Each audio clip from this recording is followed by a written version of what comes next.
नमस्कार मेरे प्यारे किसान साथियों, आप लोग कैसे हो? मैं आशा करता हूँ आप लोग बहुत अच्छे होंगे। किसान साथियों, आज हम बात करने वाले हैं कि सोयाबीन की खेती कब और कैसे करें। मैं आपको इस वीडियो के माध्यम से सोयाबीन की खेती का एक ऐसा मॉडल बताऊंगा। अगर आप मेरे बताए गए मॉडल से सोयाबीन की खेती करते हो तो आप सोयाबीन की फसल से एक रिकॉर्ड तोड़ पैदावार बड़े ही आसानी से निकाल पाओगे। मेरे इस मॉडल में सोयाबीन बुवाई से लेकर के हार्वेस्टिंग तक आपको ए टू जेड संपूर्ण जानकारी दी जाएगी। तो जो भी किसान 2025 में सोयाबीन की खेती करने की योजना बना रहे हैं, उनके लिए ये वीडियो बहुत ही ज़्यादा इम्पोर्टेंट रहने वाला है। वीडियो बहुत ही ज़्यादा नॉलेजेबल होने वाला है। तो आप लोगों से रिक्वेस्ट है कि आप वीडियो पूरा अंत तक देखें। वीडियो अगर पसंद आए तो वीडियो को लाइक कर देना, चैनल को सब्सक्राइब कर देना, वीडियो को हमारे अन्य किसान भाइयों तक शेयर कर देना।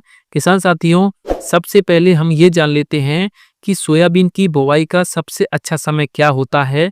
तो सोयाबीन की बुवाई आप 20 जून से लेकर के 20 जुलाई के बीच में कर सकते हो। अगर आप इस समय पर सोयाबीन की बुवाई करते हो तो आपकी जो सोयाबीन है उसमें बीमारियां कम से कम लगेंगी। सोयाबीन का अंकुरण आपको अच्छा देखने के लिए मिलेगा और सोयाबीन की जो फसल है उसकी बढ़वार आपको अच्छी देखने के लिए मिलेगी। सोयाबीन की फसल के लिए 20 डिग्री सेल्सियस से लेकर के 30 डिग्री सेल्सियस का तापमान सबसे अच्छा माना जाता है।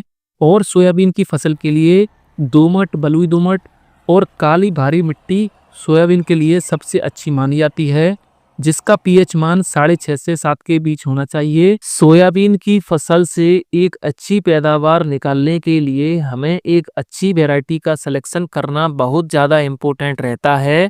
आप एक अच्छी वैरायटी को अगर लगाते हो तो उसमें रोग और बीमारियां कम से कम लगती हैं, कम से कम दिनों में पककर तैयार हो जाती है और हमें अच्छी पैदावार निकाल कर देती है। मैं आपको कुछ सेलेक्टेड वैरायटियां बता देता हूं। उनमें सबसे पहली वैरायटी है JS 9560, JS 9305 और JS 2172 सोयाबीन की वैरायटियां। इन वैरायटी में से आप किसी भी सोयाबीन की वैरायटी को लगा सकते हो। आप अगर चाहें तो आप RVSM 1135 सोयाबीन वैरायटी को भी लगा सकते हो। किसान साथियों, बात करें बीज दर की तो आपको बीज दर 30 से लेकर के 35 किलोग्राम प्रति एकड़ के हिसाब से रखनी है। बीजों की बुवाई से पहले आपको बीजों को उपचारित करना बहुत ज़्यादा इम्पोर्टेंट रहता है। बीजों को उपचारित करने के लिए आपको एक अच्छे फंगिसाइड का उपयोग करना है। आप अगर चाहें तो आप UPL कंपनी के साफ फंगिसाइड का उपयोग कर सकते हो।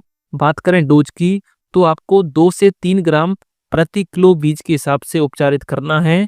किसान साथियों, अगर आप बीजों को सही से उपचारित करते हो तो बीजों का जो अंकुरण है अच्छा देखने के लिए मिलेगा, पौधे की बढ़वार अच्छी देखने के लिए मिलेगी, सोयाबीन की फसल में रोग और बीमारियां कम से कम लगेंगे। बात करें अगर हम खेत की तैयारी की तो खेत की तैयारी में आपको सबसे पहले 2 से 3 जुताई आपको कल्टीवेटर से कर देनी है। अगर आपके खेत में मिट्टी के डीले ज़्यादा हैं तो उनको तोड़ने के लिए आप खेत में रूटावेटर भी चलवा सकते हो। रूटावेटर मिट्टी को बारीक कर देगा, जिससे जो बीज हैं उनका जवाब अच्छा होगा, बीजों का अंकुरण आपको अच्छा देखने के लिए मिलेगा। बात करें अगर हम डिस्टेंस की तो अगर आप सोयाबीन की खेती बेड विधि से कर रहे हो तो आपको लाइन से लाइन की दूरी 17 से 18 इंच रखनी है। पौधे से पौधे की दूरी 5 से 6 इंच रखनी है और जो बीज की गहराई है वो 1.5 से 2 इंच आपको रखनी है। बात करें अगर हम बेसल डोज की तो जब भी आप सोयाबीन की बुवाई करें तो बुवाई करते समय आपको 45 से 50 kilogram DAP, 25 kilogram muriate of potash और 10 किलोग्राम सल्फर प्रति एकड़ के हिसाब से उपयोग करना है।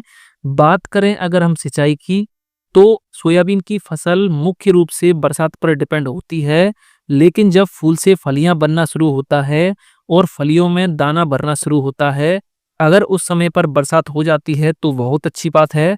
लेकिन उस समय पर अगर बरसात नहीं होती है तो आपको अपनी सोयाबीन की फसल में हल्की सिंचाई कर देना है। अगर आप इस समय पर हल्की सिंचाई कर देते हो तो फलियों में दाने का भराव अच्छा होगा, दाने मोटे, वजनदार और चमकदार बनेंगे।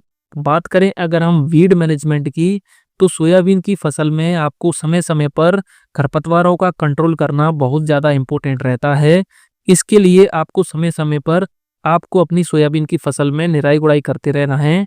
आपको अपनी सोयाबीन की फसल में पहली निराई-गुड़ाई बुआई के लगभग 15 से 20 दिन के आसपास करनी है। सोयाबीन की फसल में लगने वाले रोग की अगर हम बात करें तो सोयाबीन की फसल में येलो मोजेक वायरस, पत्तियों का झुलसा, लीफ स्पॉट और जड़ सड़न जैसे रोगों की समस्या बहुत ज़्यादा देखने के लिए मिलती है।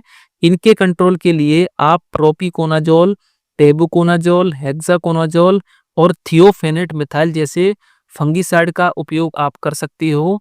ये टेक्निकल आपको कोई भी कंपनी दे रही हो, आप बेझिझक उनका उपयोग कर सकते हो।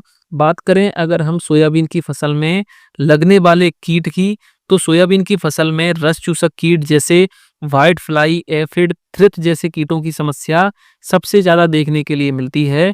इनके कंट्रोल के लिए आप इमिडाक्लोप्रिड, थायोमिथोक्सोम जैसे कीटनाशक टेक्निकल का उपयोग कर सकते हो।